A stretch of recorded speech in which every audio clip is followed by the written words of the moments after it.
Não se preocupe. Quanto mais você se preocupa, mais os seus medos te empurram sob o seu peso. Liberte-se. Segundo Crônicas 4. Salomão fez o altar de bronze de 9 metros de comprimento, 9 metros de largura e 4 metros e meio de altura. Fez o tanque, um enorme recipiente redondo de metal fundido, de 4 metros e meio de diâmetro e 2 metros e 25 centímetros de altura. Sua circunferência era de 13 metros e meio. Abaixo da borda e ao redor havia 2 faixas paralelas com figuras de touros a cada 5 centímetros, fundidos numa só peça com o tanque. O tanque estava assentado sobre 12 touros, 3 voltados para o norte, 3 para o oeste, 3 para o sul e 3 para o leste. Todos os touros tinham o rosto para fora e sustentavam o tanque sobre a sua parte traseira. O tanque tinha 4 dedos de espessura e a borda era como a de um cálice. Tinha capacidade para 60.000 litros. Fez 10 pias, 5 do lado direito e 5 do lado esquerdo. Eram utilizadas para lavar tudo o que era usado nas ofertas queimadas. Os sacerdotes se lavavam no tanque. Fez 10 candelabros de acordo com o modelo prescrito, pôs 5 do lado direito e 5 do lado esquerdo. Fez 10 mesas e pôs 5 do lado direito e 5 do lado esquerdo. Também fez 100 tigelas de ouro. Construiu um pátio especialmente para os sacerdotes e o pátio principal com suas portas. As portas foram revestidas de bronze. Pôs o tanque do lado direito do templo no canto sudeste. Fez também baldes, pás e bacias. Assim, Hurão completou o trabalho para o qual tinha sido contratado pelo rei Salomão. 2 colunas, 2 capitéis em forma de taça em cima das colunas, 2 correntes para enfeitar os capitéis, 400 romãs para as correntes dos capitéis, 2 fileiras de romãs para cada conjunto de correntes, 10 suportes com suas pias, um tanque e os 12 touros que ficavam debaixo dele, diversas bacias, garfos, pás e tigelas. Todos esses utensílios que Hurão-Abi fez para o rei Salomão e para o templo do Eterno eram de bronze polido. O rei mandou fundi-los em moldes de barro na planície do Jordão, entre Sucote e Zeredá. Esses utensílios nunca foram pesados, eram muito bronze. Ninguém soube quanto bronze foi utilizado. Salomão também mandou fazer os móveis e demais utensílios do templo de Deus, do altar de ouro, as mesas sobre as quais ficava o pão da presença, os candelabros de ouro puro com suas lâmpadas, que eram acesas diante do santuário interior, o lugar santíssimo. As flores, as lâmpadas e as tenazes de ouro maciço, os cortadores de pavio, as bacias, as tigelas e os incensários de ouro, as portas de ouro do templo, as portas do lugar santíssimo e as portas do santuário. Segundo Crônicas 5. Assim completou a obra que o rei Salomão fez para o templo do Eterno. Depois disso, ele trouxe as ofertas sagradas de seu pai Davi, a prata, o ouro e os utensílios. Ele guardou tudo no tesouro do templo de Deus. Para terminar, Salomão reuniu todos os líderes de Jerusalém, todos os líderes das tribos e os chefes de famílias para levar a arca da aliança do Eterno de Sião para o templo. Todos os homens de Israel compareceram perante o rei por ocasião da festa do 7º mês, a festa das cabanas. Quando todos os líderes de Israel estavam prontos, os levitas levaram a arca. Ela foi carregada com a tenda do encontro e todos os objetos consagrados para o serviço. Os sacerdotes, todos os levitas, foram os responsáveis pelo transporte. O rei Salomão e toda a congregação de Israel estavam diante da arca, louvando e sacrificando muitas ovelhas e bois. Eram tantos que não dava para contar. Os sacerdotes levavam a arca da aliança do Eterno para o seu lugar no santuário interior, o lugar santíssimo, sob as asas dos querubins. As asas abertas dos querubins formavam uma cobertura sobre a arca e suas varas. As varas eram tão compridas que as pontas ficavam para fora da entrada do santuário interior, mas não eram vistas de longe. Estão lá até hoje. Dentro da arca estavam apenas as 2 tábuas que Moisés tinha guardado quando estava no Horebe, onde o Eterno fez aliança com Israel depois de tirá-lo do Egito. Os sacerdotes saíram do lugar santo. Todos os sacerdotes que estavam ali foram consagrados sem distinção de cargo ou de função. Todos os levitas que eram músicos estavam ali com vestimentas litúrgicas, Asaf, Emã, Jedutum e seus filhos e parentes. O coral e a orquestra se reuniram no lado leste do altar, com 120 sacerdotes que tocavam trombetas. O coral e as trombetas se uniram em louvor e ações de graças ao Eterno. A orquestra e o coral cantavam e tocavam ao Eterno em perfeita harmonia. Sim, Deus é bom, o seu amor leal dura para sempre. Então uma nuvem encheu o templo do Eterno. Os sacerdotes não puderam terminar seu serviço por causa da nuvem. A glória do Eterno encheu o templo de Deus. Segundo Crônicas 6. Salomão orou assim: O Eterno disse que habitaria numa nuvem, mas eu construí um templo majestoso, um lugar para a tua habitação perpétua. Em seguida, o rei voltou-se para o povo que estava reunido ali e o abençoou. Bendito seja o Eterno, Deus de Israel, que falou pessoalmente com meu pai Davi.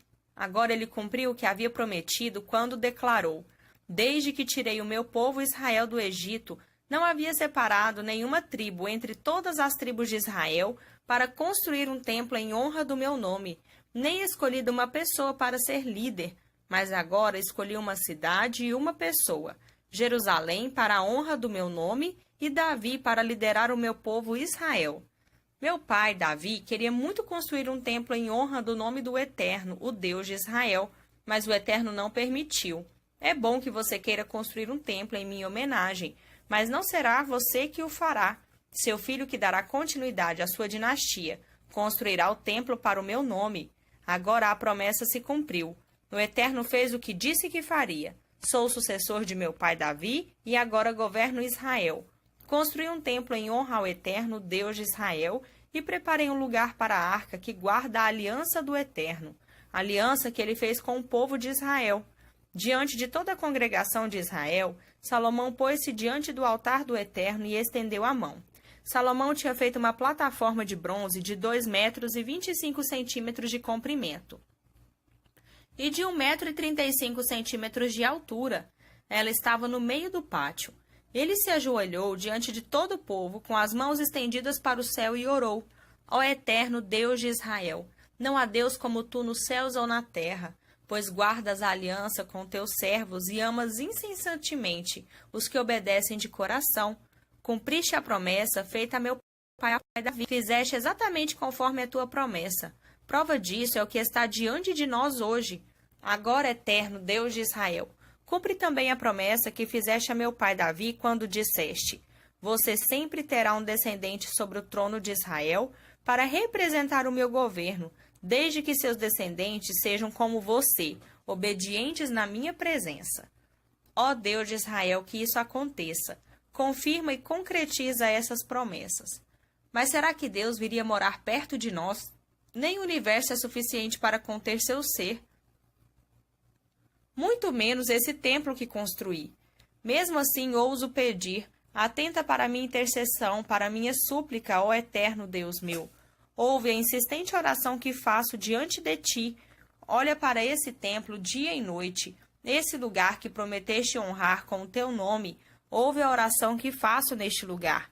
Ouve teu povo Israel quando ele orar neste lugar. Ouve da tua habitação no céu, e quando ouvir, perdoa.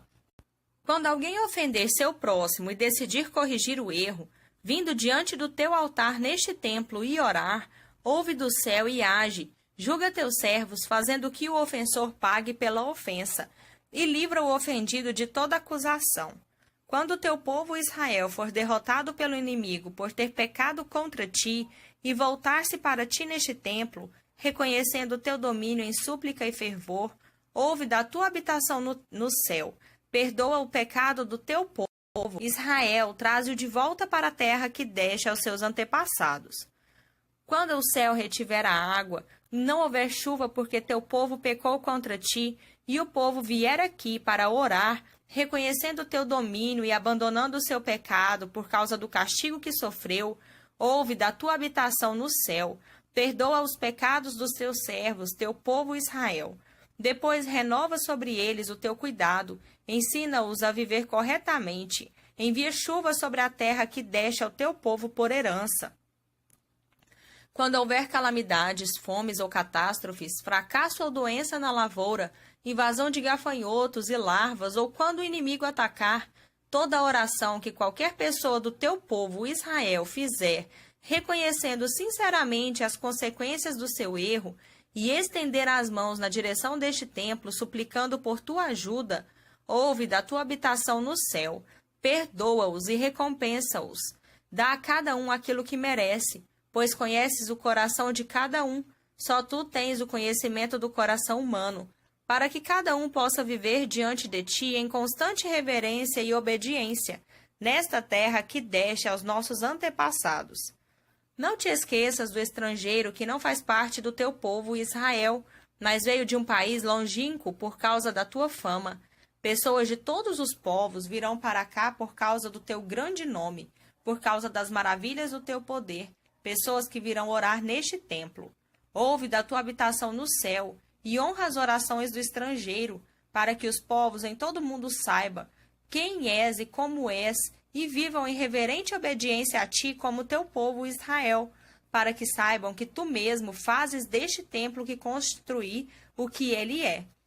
Quando o teu povo sair para a guerra contra o inimigo a um lugar e hora que determinares, e orar ao Eterno voltado para a cidade que escolheste, e para este templo que construí para a honra do teu nome, ouve do céu a oração e a súplica do teu povo, e defende a causa deles.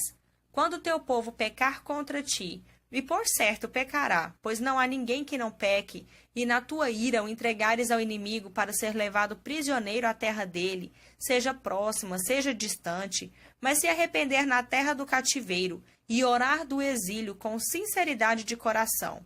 Nós pecamos, cometemos um grande erro, agimos com perversidade, mudarem seu coração com determinação na terra do inimigo que os conquistou, e orarem a ti, voltados para essa terra, a terra que deste aos seus antepassados, para a cidade que escolhi para este templo, que construí para honrar o teu nome, ouve da tua habitação no céu as orações persistentes e fervorosas. Faz o que for melhor para eles. Perdoa o teu povo que pecou contra ti. E agora, ó Deus, dá ouvidos às orações feitas neste lugar.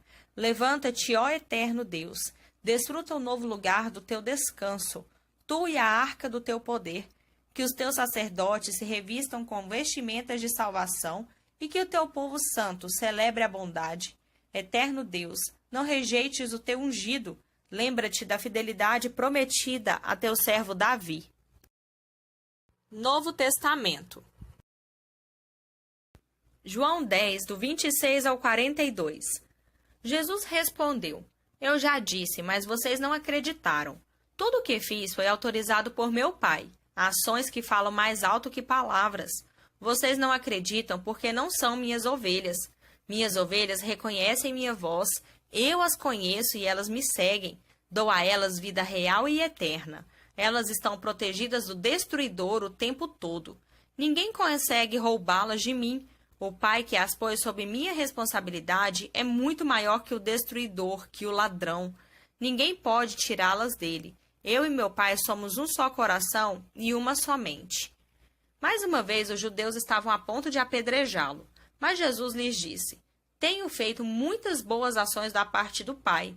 Por qual delas vocês querem me apedrejar? Os judeus responderam: Não o apedrejaremos por nada de bom que você fez, mas sim pelo fato de ter dito essa blasfêmia de chamar você mesmo de Deus. Jesus reagiu: Estou apenas citando um texto das Escrituras em que Deus diz: Digo a vocês, vocês são deuses.